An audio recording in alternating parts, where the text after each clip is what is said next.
Hello everyone, আসসালামু আলাইকুম। কি অবস্থা সবার? আশা করি সব ভালো আছেন। সো আমিও ভালো আছি। তো আজকে একটা নতুন ব্লগ নিয়ে চলে আসলাম আপনাদের মাঝে। তো আজকের ব্লগে থাকছে যে লালা বাজারের বিখ্যাত চটপটি। তো আমরা আসছিলাম একটু লালা বাজারে, যেহেতু নানা বাড়ি আমার লালা বাজার। তো সবাই মিলে লালা বাজারে আসছি একটু সন্ধ্যার পরে চটপটি খাওয়ার জন্য। তো দেখতে পাচ্ছেন এখানে আমাদের সামনে টিকটকার ফাহমিদ আছে। তো আমার শ্রীমঙ্গলের ট্যুরে যে তাকে দেখছো আর কি, যারা সবাই যারা যারা ব্লগটা দেখছো তো তারা চিনবে আর কি। তো তারেও পাইছি, তো এও আসছে তার বাসা টেংরা। তো আসছে, তো সবাই মিলে একটু চটপটি খাবো আর কি, যেহেতু প্ল্যান হয়েছে। তো এই যে দেখতে পাচ্ছেন, তারপরে চটপটির যে দোকান আছে ওইখানে বসে আমি ভিডিও করতেছি আর কি সবার।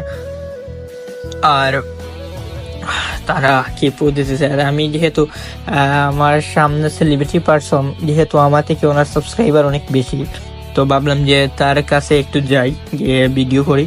তো আমি এখন রুমে বসে বয়ে দিতেছি আর কি, একা একা বসে, যেহেতু কোনো স্থান নাই যার কারণে। তো তারপরে আমি তার সাথে অনেক মজা করতেছি আর কি, নানান ধরনের কথা বলতেছি যে তুমি তো আমার থেকে অনেক আগায় গেছো, কারণ তোমার সাবস্ক্রাইবার আমার থেকে বেশি, তো তুমি আমাকে প্রমোট করে দাও। তো তো লজ্জায় লাল, যেহেতু ক্যামেরার সামনে কথা বলতে পারে না, ও জাস্ট আর কি ওই যে ইউটিউবের রিমিক্স আছে ওইগুলা করে আর কি।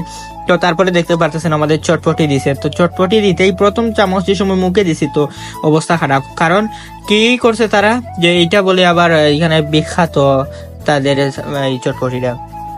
আচ্ছা, তো মূলত বিষয়টা হচ্ছে যে এখানে চটপটি খাওয়ার সাথে সাথে মুখের মধ্যে অন্য ধরনের একটা টেস্ট আসলো। তো টেস্টটা হইতেছে যে অতিরিক্ত পরিমাণের লবণ, আর এক তো কোনো লবণ তো লবণ দিয়েছে, তারপরে কোনো ঝাল নাই। তা আচ্ছা, এগুলা বাদ দেন, তারপরে কোনো স্বাদই পাই নাই। আমাদের কামাল বাজারে যেরকম আর কি চটপটি ছানা বিক্রি হয়, তো আমার গত ব্লগ গুলাতে দেখছেন আপনারা কামাল বাজারের ব্লগে, তো ছানা বা কেমন স্বাদ, বা যারা যারা খাইছেন আমাদের কামাল বাজারের ভাই ব্রাদার যারা আছে, তো তারা অবশ্যই জানেন যে আমাদের কামাল বাজারের চটপটি ছানার কিরকম একটা স্বাদ আছে।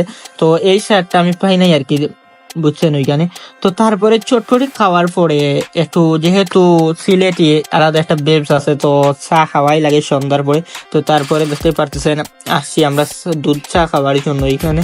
তো সেম ভাবে দুধ চাতেও কোনো রকমের মজা এখানে নাই, কজ তারা দুধের মধ্যে যে মিল যে কি বলে চিনের দুধ একটা আছে, তো ওইগুলা একটু কম দিছে, আর চিনিটা একটু কম, যার কারণে তো এটা ভালো লাগে নাই। তো ওই যে দেখতে পাচ্ছেন আমি টিকটকের জন্য রিলস বানাচ্ছি আর কি, চা দিয়ে, চায়ের কাপ হাতে নিয়ে। আর সবাই বলতেছে এখন একটু ক্যামেরাটা অফ কর, আর তুই অফ করে একটু তাড়াতাড়ি খা, যেহেতু বৃষ্টি এখন হইতেছে সিলেটে প্রচুর পরিমাণে, বৃষ্টিও আসতেছে আর কি।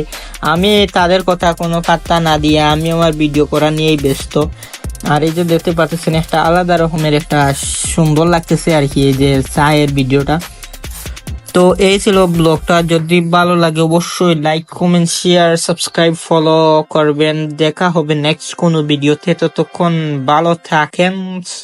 আল্লাহ হাফিজ। সালামু আলাইকুম ওয়া রাহমাতুল্লাহি ওয়া বারাকাতুহু।